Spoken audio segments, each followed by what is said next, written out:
Guess who's back? And I'm coming back with a review of Night and Day, starring Tom Cruise and Cameron Diaz. I'm aware that probably no one will watch this video because the review is about 2 weeks late and the movie kind of went, yep. But let's do it anyway. Also, a quick disclaimer. I know it looks like I'm wearing lipstick, but I was in the mountains. And yeah, lips and mountains don't mix. Wow, I got kind of sidetracked.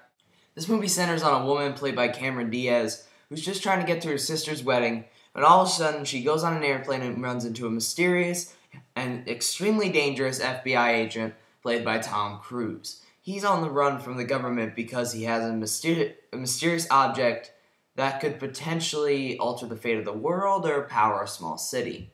That's all I really want to reveal about the plot. It's kind of an on-the-run type of movie, and I really don't want to get into any more than that because the trailers have actually done a pretty good job of hiding the plot of the movie. So let's just cut to the chase. Night and Day is a typical summer movie with some above-average filmmaking. The cast is kind of a mixed bag. Tom Cruise. I've been a fan of this guy. He's one of my favorite actors. Despite all of the stuff about Scientology and all the stuff on Oprah and all the stuff on whatever, he's still a fantastic, charismatic actor, and he shows that off here. He's very good at playing a cool guy who can string you along throughout this entire movie without getting too far into his actual personal life. And I really enjoyed how there was no, there was a little bit, but there wasn't as much, sappy backstory to his character. He was just a fun-loving badass who enjoyed everything he did. They do an excellent job of making his character very mysterious. Now, Cameron Diaz, on the other hand, I realized they chose her to make them kind of a dream team combo because they were in Vanilla Sky or whatever. I'm not a fan of Cameron Diaz. She is a very wooden line delivery, she's not very funny, and she just comes across as the typical dumb-headed girl, which I realize is the point of her character, but she does make a transformation throughout this film, and I never believed for 1 second that she would actually make it. She's just very unbelievable in this film, and I wish they had chose someone with a little more edge to them. There is some spark between the two of them, though. However, most of the chemistry is just the two of them talking over each other. But sometimes they do have a nice little chemistry. The thing I like most about this movie is the filmmaking behind it. The movie's directed by James Mangold, who previously did Walk the Line and 3:10 to Yuma, two of my favorite movies. And he really films this stuff well. This is a really ridiculous movie. This is like a James Bond from the 70s and 80s ridiculous. And not only, he just films it really well. There's some great camera angles in here, some nice wide shots, zero shaky cam. All the action in this movie is really extravagant, very unrealistic, but somehow he makes it seem very exciting while keeping you into it. Even though it is exciting, but you never really feel like any of the characters are in any real danger because the movie is so lighthearted. It's more of a comedy than anything else.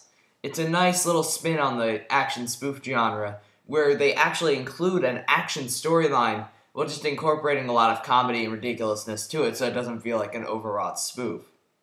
The movie's also pretty funny, with there's some nice comedic moments, the best involving some truth serum, which I don't want to give away too much, but there are definitely some moments in the movie that have you laughing out loud. However, there are a few negatives. First off, the movie does get a little cheesy. Especially involving when they're trying to get you to take it seriously. It just doesn't work at all. Also, I thought they could have trimmed a tad out of it. It felt a little too long. And it kind of followed the same basic beats over and over again, where it's like a rest, action sequence, and the entire movie got a little predictable, like, oh, here we go again. But the action sequences were fun enough to make up for it. It just was a very predictable movie after the first hour or so. But overall, it's a fast-paced, funny, enjoyable action flick. It's just not anything great. It doesn't break any new ground. There's a lot of problems with pacing, chemistry. There's something was off about it. I don't know what it was. I just never got fully invested into it. But it was an enjoyable little movie that was definitely worth going out to see. I'd give it 2.5 stars out of 4. It's not definitely anything you'd need to go see in the theater.